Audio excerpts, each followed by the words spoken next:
Hey, what's up YouTube? Your friend Dean Kulaweera here. Hope you're doing fantastic. We're almost at the end of the week. I know a lot of you folks are just looking forward to the weekend. But as I always say, it's not the end of the week yet, folks. So I want you to keep pushing through in your job search and keep doing what you got to do to get those interviews and ultimately that job offer. So look, today I just wanted to talk about like 2 points real quick. And I was inspired to do this video because of a great testimonial I received from one of my clients who's on my course, Applying to Jobs Online 101. If you want to see the testimonial, I'll drop a link in the description. Make sure you check it out. I posted it on LinkedIn. And it was just some great feedback. So here was the situation, right? So this client of mine, he was on my course, and his biggest challenge, like most job seekers, was he was applying for jobs, not getting any responses, right? Not getting any responses from hiring teams. So anyway, he went through my program. He applied the material. And with one particular company, which he really wanted to work for, it was like, you know, the ideal scene kind of a situation there.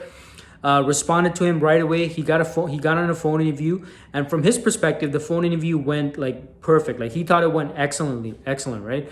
But at the end of the interview, they unfortunately decided to reject him. They were like, okay, yeah, we're not going to move ahead with you beyond this point, whatever, like, et cetera, right?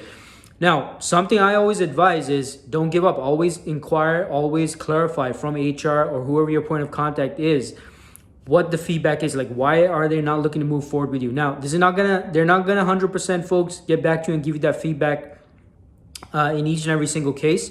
But in some cases they will. And in this case, for my client with this particular organization, they actually did get back and provide feedback as to why they didn't want to move ahead with them beyond that point. So what my client did was he asked them and found out what those reasons were. He then addressed those concerns and was able to change their perspective in terms of him definitely being someone that they want to consider for the role. So he was able to convince HR. And then HR then moved him on to the technical interview round, and then finally the interview with the CEO.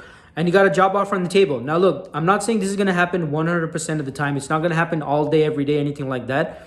But what I'm saying is if you're not putting in that effort into at least finding out, at least asking why the organization does not want to move ahead with you, in some of those cases, they will actually let you know. Now, it's not going to happen every time, folks. But if you could actually ask this question, actually inquire from them, why they don't want to move ahead with you. And if they do provide you with the reasons as to why, and if you're able to address those reasons why and see if you can change their perspective, and it ends up with you getting back in the interview and ultimately getting a job offer, would it not be worth it at least trying, at least asking, right? So look, 2 takeaways is number 1, you need the right strategy, right? You need the right strategy in order to get those responses and get those interviews scheduled. Now, if you want help on that, I'll drop a link in the description for access to my free masterclass, where you can learn a bit more about why this is happening, why most of you are not getting any responses to your job applications, and the 3 steps you need to be taking when you're applying for jobs online. So I'll drop the link in the description. So first and foremost, you need the right strategy. You need a strategy that gets you responses that you can convert into interviews. And tip number 2 is do not give up at the first sign of rejection, folks. An immediate rejection, if you get an immediate rejection after the interview, after the phone interview, the in-person interview, the video interview, whatever it is, you should always ask the reasons as to why. They might not respond. That doesn't matter. That's not your problem if they don't respond.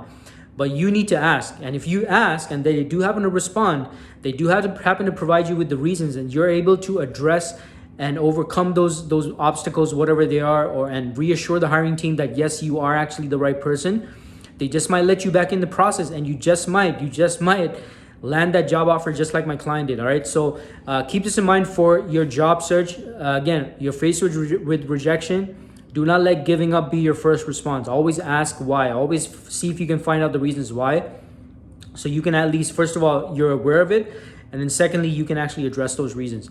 So look, hope this video was helpful. Hope you're doing fantastic. Make sure you hit me up with a like and a subscribe for more content from me, especially, you know, if you're a job seeker. I'm always putting out content to help you folks out in your job search. So hit me up with a like, hit me up with a subscribe. Guarantee you're going to get some great content. And mark your calendars every Wednesday, 11 a.m. Eastern time zone. I go live and I share various job search tips, advice, and strategies, all right? So hey, keep pushing through, and all the best, folks.